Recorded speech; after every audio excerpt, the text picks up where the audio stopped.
I'm excited about this conversation that we're going to have today. This is one of those quotes that just kind of lodged itself in my brain, and I've just been rolling it over more and more. It's from Dallas Willard in The Divine Conspiracy. We mentioned it in the intro, but it's you are an unceasing spiritual being with an eternal destiny in God's great universe. And I'm just so excited for us to dig into this. We're going to kind of break it up into sections and talk about what Dallas may have been wanting to convey as he gave this quote. And we're talking about things that are unceasing. So before we jumped into the deeper part of the conversation, I just want us to have a little bit of fun. And I want to ask you some questions about some things that are unceasing. Are you guys ready for this? Absolutely. All right, dude. Okay, Always love so these. Let's go. this is quick. Whatever pops into your mind, first thing that kind of drops into your mind, that's what I want you to think of. Okay. So here's question number one. If you had unlimited access to just one food, what's that one food you think you want, but you definitely probably don't want? For me, I have just encountered a new flavor of Thai seaweed snack. Ooh. Yeah. Spicy seaweed dried into these little ribbons. And they are absolutely delicious. And man, the after effects are. Woof. My wife does not want to be hanging out with me in the car. Oh, man. Okay. Man, I think I'm going to go with some zebra cakes, Okay. because those are things that every time I see them, and it reminds me of my childhood and upbringing, and every time I see them, I'm like, those are just so good. And they are like, they're incredible. But if you eat more than like two of those things, Yeah. like you just hate your life. But they allure you with the temptation of nostalgia and that sugary taste. Yeah. So it just good. feels like childhood, I feel like. I have no idea what a zebra cake is, you guys. What? No, Well, seriously. Yeah. I know what a moon pie is, but not a zebra cake. They're those little Debbies, right? Yeah. And they're white and black striped. Yeah. Yeah, they're kind of like in a octagon shape with the black, like they're like white frosting with the black frosting, little lines that make them look like a zebra. You've never had these before? Never had them. Oh my goodness, dude. You just missed out on apparently you missed out on your childhood.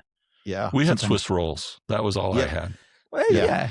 It's like this. It's like the cousin of the Swiss cake roll. Yeah. It's Right? in that same family. Yeah. Okay, then I can imagine that'd be pretty good. You need to go. No, you need to go down to the store and just get a six pack of them zebra cakes. And yeah, I need that. We'll find Brian just passed out on the floor in his living room with a couple crumbles all over his. Okay, mine would have to be, this is something I got over the holidays and it's still sticking around the house, is there's a local pie place. They have an apple pie that is absolutely to die for, but it is so sugary and so sweet. And I know it's probably not good. Overall for my health. So I think I'd want unlimited. No, it's probably not good for me to have an unlimited amount of that. So is that like because you're an apple pie guy, or is that just like they just make a good apple pie? No, I'm an apple pie guy. I probably prefer pies over cakes. Most people are like one or the other. Preach. I'm probably a pie guy. Yep. Yeah. Really? Okay. Yeah. Man, So- I'm like, give me that ice cream cake all day. Yeah. That's not cake, though. That's ice cream. I mean, but it's cake. Cake. Made of ice cream. Okay. Anyways. Okay. Second question. Heaven has a vending machine and it only stocks one item forever. What are you definitely hoping is not in that vending machine? Poutine. Okay. You don't like poutine? That's so good. That's like a Canada thing only though, right? Yeah, but you know what? They dragged it down to the United States. You go to the fairs around here, and they've got there's some guy that's got a poutine shack set up. Oh yeah, I feel like there's a poutine craze, man. Like I'm seeing it pop up everywhere. Which I mean, can you describe what poutine is for those who don't know? So it was like mashed potatoes with gravy and beef, and then French fries. And what else did they put on it? I mean, it's like an artery clogger. like cheese, big yeah, chunks Yeah, of some mozzarella cheese, yep. cheese. yeah, and maybe some sour cream too. Mhm. All did you Yeah. say all on fries? All on Did you say fries. Yeah. Yeah. Mashed potatoes and gravy with your fries and cheese. It's amazing. Yeah. Yeah. Somebody in Canada just didn't want to go to the grocery store and they What's invented everything we poutine. can throw on it? Yeah. Dude, that's how the Just feed best this things to the are kids when they- created, man. Yeah. But I feel like you need that hardiness in Canada because it's so cold. You need that layer of warmth there. So Yeah. Yeah. Your blood won't move. yeah, But this is like what you wouldn't want. you do Right. not want it. Do Right. not want I guess- poutine in a vending machine forever. That would be a little messy, I guess, because how would it come out of the vending machine intact? That would be. It wouldn't. That'd It be would kinda be like a messy. soft serve Yeah. ice cream. You'd be like reaching into the vending machine and like just pulling out the fries and the gravy. It's just disgusting. That's gross, man. Yeah, I don't want that, man. I'm gonna say sardines. I would like, Oh, dude, if come that was on. like sardines, that'd be a hard pass every time. Like zero temptation there. I Disgusting. do love some sardines. Yeah. Do I you- like them on crackers. Oh. You guys are like pull. They smell so bad. Pull off the little tin cap. Yeah. Ugh. They smell like my seaweed snacks. Dude, you should like. I mean, do you put sardines on your seaweed snack? That sounds like it would be a winning combo for I'm what you're going to into. try that when I get home. Hey, yep. Your wife is getting an Airbnb for the week after you pull out that, man. When I eat sardines, my wife makes me go outside to eat them because of the smell. I Yes, like her. especially the mustard ones for some reason. Yeah. Yeah. Well, my item is because of smell. So a lot of people in my family like salt and vinegar chips, and I cannot, that smell is just so pungent. I cannot do that. So I think if I had to choose one item I would not want in that vending machine, it's going to be salt and vinegar chips. So you make everybody else go outside in your house when they want to eat salt and vinegar chips. I don't do that. So, okay. Well, I'm going to bring us back just to the main topic, that we're going to hit today. And let's look at what Dallas is inviting us into. So like I mentioned, we're going to break this down in kind of three parts of this phrase or this quote that he gives us. And that first is, you are an unceasing spiritual being. And so my first question is, when you hear that quote, what does it mean to you? You are an unceasing spiritual being. I think one of the first things that it means to me is it's very tempting to think as you age that your life is slipping away from you and maybe you haven't accomplished what you thought you were going to accomplish or whatever. That's actually not true. I mean, one phase of your existence is ending, and it's for the Christian, probably the least pleasant phase of your existence, shall we say. And then after that comes just joy, wonder, endless fascination with wonderful people. It'd be just like this podcast, like forever. Mm-hmm. I mean, just the idea that I'm going to be around in 10 million years. And we're still going to be hanging out together, and we're going to be talking about the good old days on pre-restored Earth. Mm-hmm. You know, when it was hot outside and cold outside, and there was death and disease, and all these other little Debbie snack cakes were not universally available. This one I is one of those ones that's worth memorizing and repeating every day as a part of a morning liturgy. And I love, Aaron, that you're bringing this one up as one that sticks out. When I hear that first part, that I am an unceasing spiritual being, I think I go to two places. One, I think of like the I am, like this is current reality. And I think there's a lot of times we see like the spiritual realm or the physical realm, and we put distinctions between the two. And it's like this blurs that, and it's like, no, the current reality is that you are a spiritual being, and it's unceasing. So if it's unceasing, how I'm living my life and how I'm being formed and shaped actually matters. So there's a certain level, I think, of identity and significance to our lives when we realize that we're unceasing spiritual beings. I think also there's a sense in which we tend to identify self as our body. And Yep. one of the things that Dallas fixes and just kind of nails to the wall is, you're not your body. Your body is part of you, but you are not your body. And that doesn't mean your body's not important, but we tend to think that our body, in our culture today, that our body is probably the most important thing. It's healthy, it's pretty, it's the right weight and shape and color and all the things like that. And most people actually don't measure up to those standards, and they go around feeling insecure and horrible. I don't have that problem, but I can understand how DA might. It's those Debbie cakes and poutine, bro. You gotta Yeah, stay away that's from the this. poutine. I got a body by poutine. Yeah, Brian, I'll just tag on to what you said. I think that's what stands out to me is that spiritual being part. And I love what you said, DA. It starts now.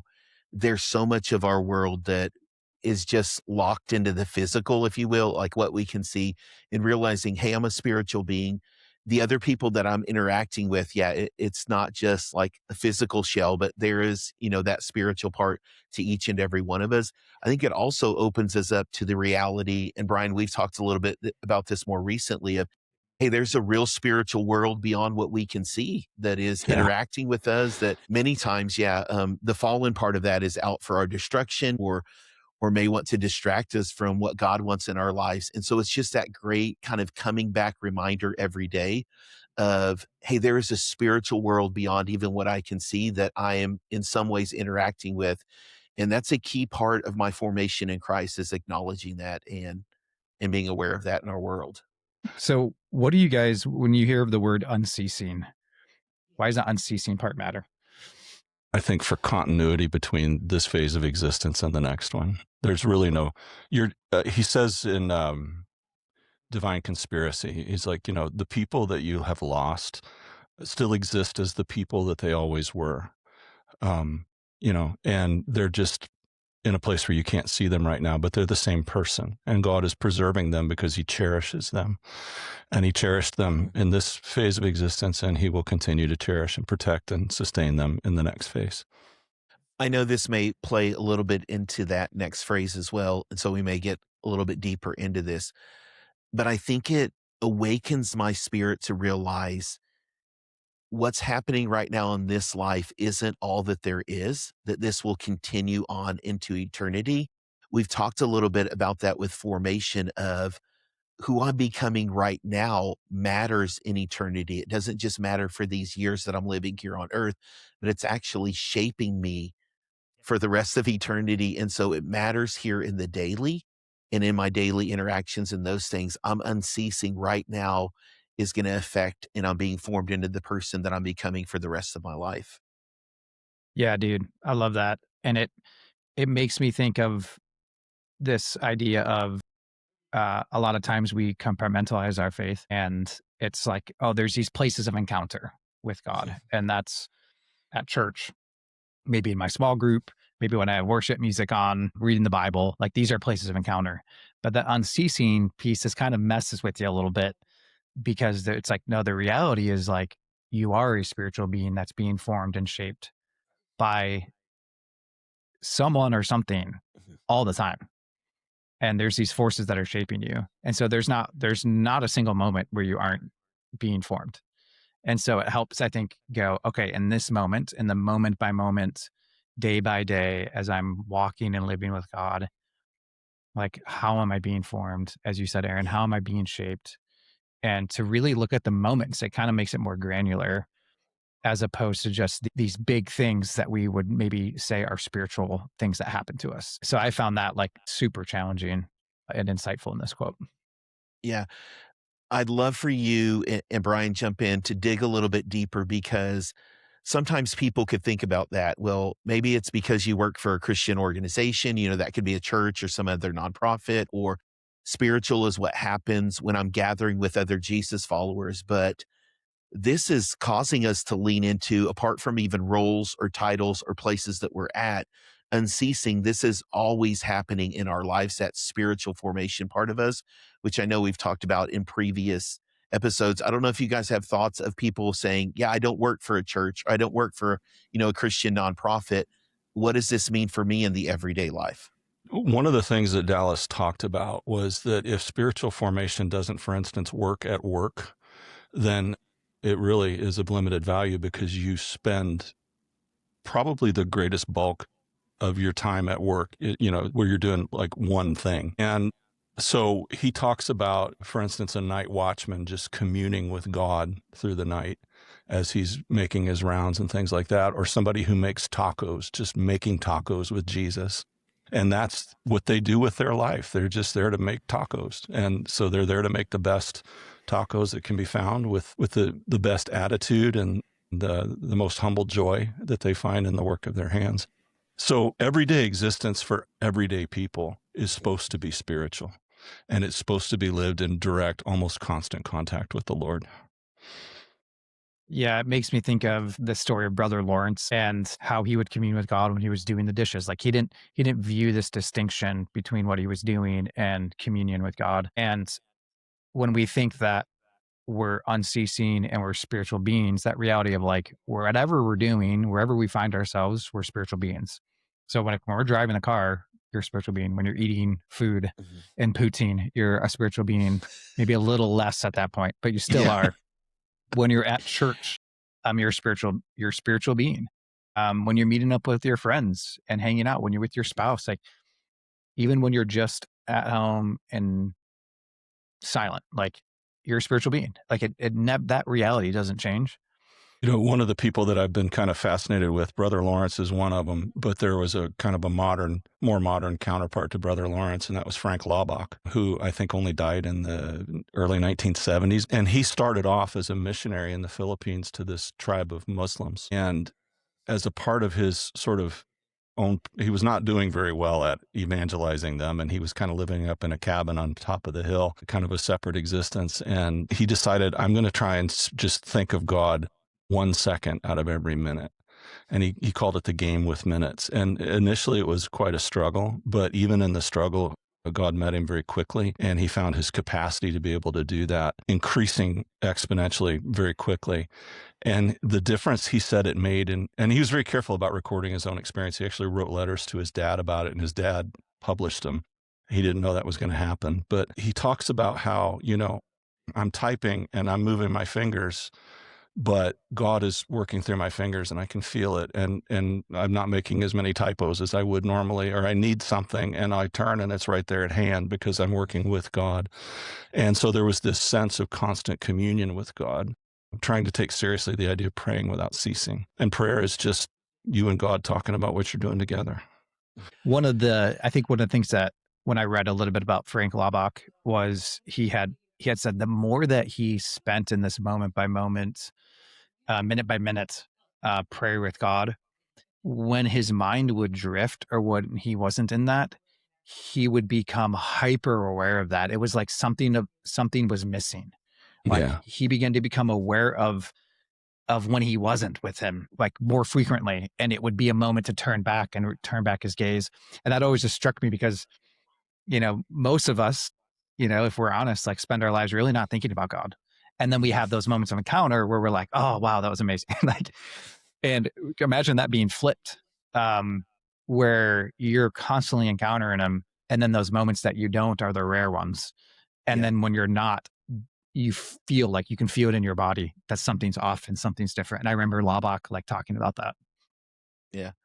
I think that's just such a powerful picture of that word unceasing, because sometimes we just think of eternity, but it's right here, right now, like it never stops in that spiritual connection as a spiritual beings in partnership with God. So maybe let's use this to transition to the second part of this phrase where he says, with an eternal destiny. And so if you met someone on the street, they maybe read this for the first time, people are listening to this podcast, they're hearing it for the first time, and they're asking, what does that mean with an eternal destiny? How would you start to unpack that for them?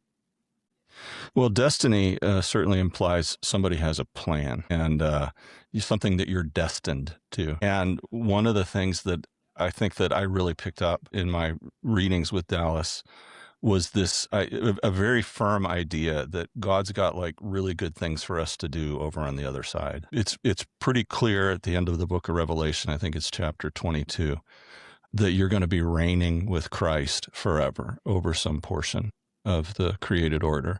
And he's training you to be the kind of person that he can empower to do whatever you want, and to do it well and to do it in a way that pleases him. And then he's going to just give you that autonomy and that power and turn you loose. So what would you say if you were to take this phrase and go, oh, eternal destiny, that's just like heaven when I die? Like that's what he's talking about. Well, and I think we're going to bleed into the next one. That's with the in his great universe. Certainly, heaven when you die is a place that you're going to go, but it's not. It's kind of a train station on the way to your real destination, or a hotel room.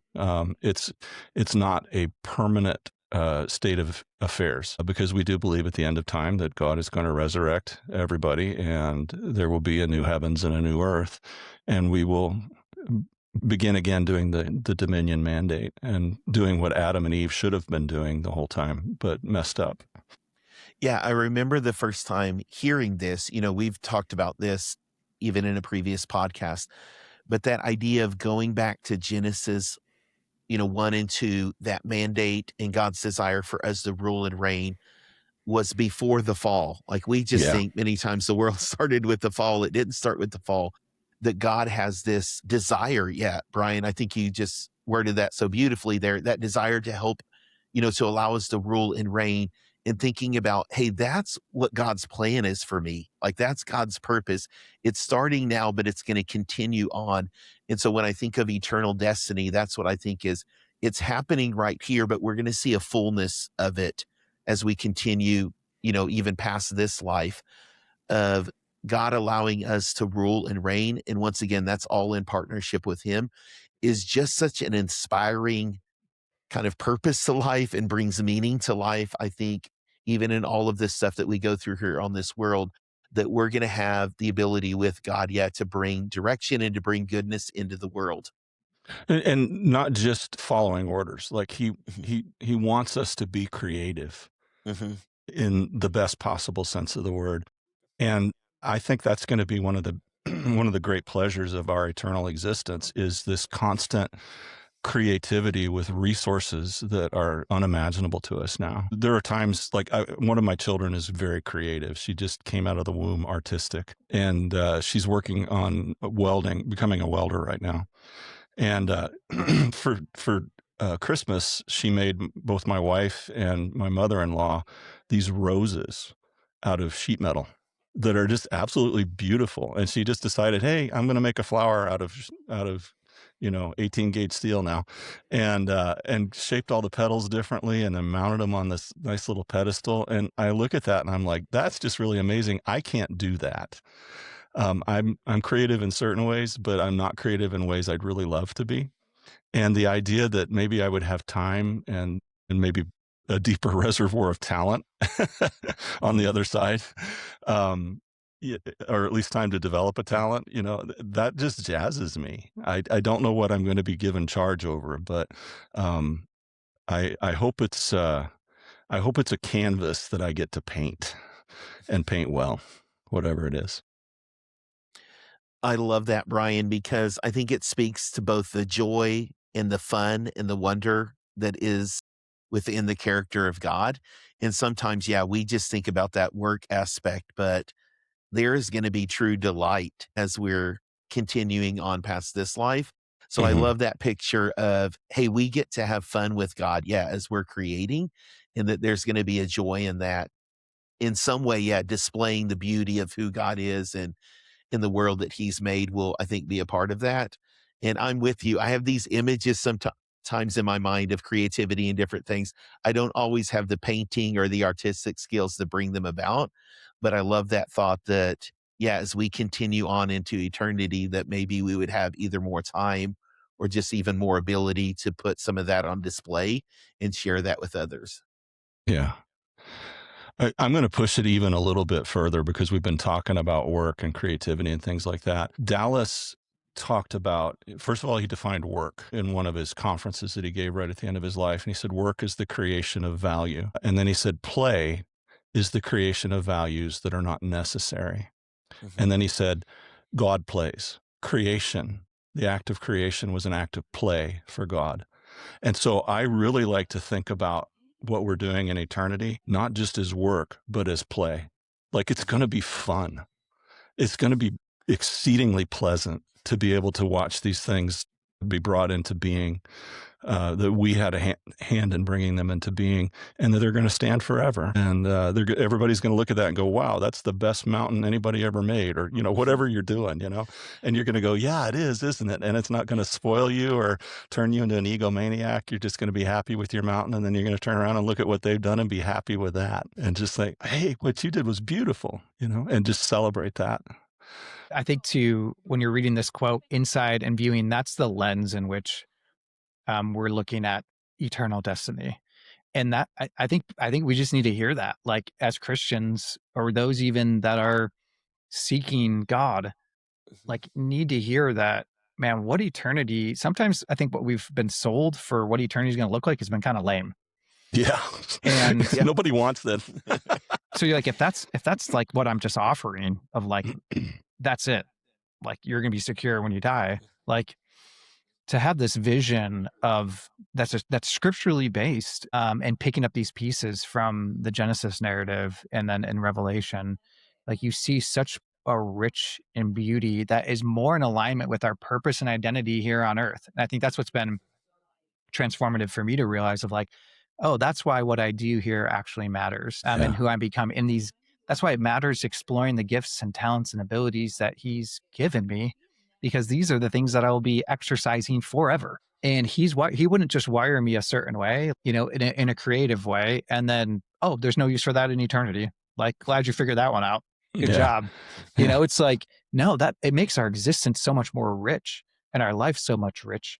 And then even how we spend our time and, like, unearthing more and more of the way that he has knitted us and created us brings so much more value now as we take that into eternity. I had a hospice patient one time who had grown up on a farm in Nebraska outside of Omaha where I was living. And she had built her house on her family's land on a ridge that overlooked their fields. And she just loved it. She loved to just sit in her living room and look out the window. And as we were talking about eternity and about heaven, she really was like, I don't know what it's going to look like. Everything that everybody tells me doesn't sound like it's all that it's actually worse than what I have right here in my living room. And I don't think I want to go. And I was just like, it made me sad that her experience of being told about what eternity is going to be like was so minimalistic and so inaccurate that she would prefer to sit in her living room and look out. I mean, it was I sat in that living room with her many times, and it was a beautiful view, but heaven's going to be better. Eternity is going to be better. Yeah. And I think that's just a great vision for what we're lacking, is, like, a lot of people just love their life as it is now. So why not live it for myself? Right. Why not get the most that I can and extract it? Because, like, this is the best it's going to be. Yeah. And I think we failed short by painting that picture of what that future end state could and will look like. Yeah. It makes me think of C.S. Lewis in his book, The Last Battle, when they're entering in, his picture, Aslan's country. They keep going further up and further in, and it's just more rich and more vibrant than what he called the Shadowlands, where we're at here. Right. And yeah, Brian, when you're saying that's what I picture, is it's so much better than we could imagine or anything that we're currently living in. When he renews all of this, yeah, it's going to be greater than anything that we could think of or imagine now. One of my favorite characters in the Narnia Chronicles is Reepicheep. Yes. And there's that one episode it's the one where they're sailing. The Voyage of the Dawn Treader. Yeah. And Reepicheep has the opportunity to hop in the little rowboat and go over the wave to Aslan's country. He gets to be kind of an Elijah and go without dying kind of thing. Yeah. And he tries to make like he's going to be, the way Lewis describes it, he's saying goodbye to everybody and he's trying to make like he's sad that he's leaving them, but he's so excited about what's on the other side of that wave. He's like quivering to get over into Aslan's country. And that has always been for me the vision of how I want to be when I come to the end of my life here on earth, when I'm facing my own death. I want to be quivering with anticipation about what's coming. Yeah. And that's a great thought. Yeah. To lead us into maybe the last part of this quote, because he's talking, and we've already talked for a few minutes about this, in God's great universe. So, yeah, how does that help shape the way that we even see the world right now, the way it is? That last kind of line there in God's great universe. There's a verse that I've been chewing on a little bit. I think it's Acts 17. Paul talks about in him we live and move and have our being. And it's, to me, that just is fitting, like we have our existence in him. So when we talk about his great universe, it's like he's the one that's holding everything together. He is ultimately the being that is holding and keeping everything existing, going, continuing, to our own selves, our own bodies, our own functions. Well, and in Colossians 1, he's upholding all things by the word of his power constantly. Yeah. And same in Hebrews 1. It makes me think of a quote, and I'm sorry, I don't know who said this, but it's something like science keeps discovering what God's already done or what God's already known. And yeah, as we look at the world around us, and even we're understanding more about the way the world works and how things, function and everything. And I think, oh, this is what God's known and it's what he's created, all of this. Yeah, like the Bible says, he's holding this together. He's doing all of these, things to make and to create this beauty. Yeah. And his goodness that he's sharing with us as his creation. And so it's neat that we're learning more about, yeah, what he's been doing and how he's made all of this come about. You guys, thank you so much for this conversation. Like I said, this is a quote that I've just been chewing on and sitting with, reflecting on for so long. And so this conversation, it's helping me. And the purpose of this, like we said, is it's not meant to be lofty ideas or just some beautiful words. It's meant to be practical, to have some teeth where it is forming us into Christ likeness in our everyday lives. So hopefully this is a quote, yeah, you can sit with and listen to. I want to just say thank you everyone for listening. And remember, you are an unceasing spiritual being with an eternal destiny in God's great universe. And our prayer is, may this shape your reality. May it form you in your day-to-day life.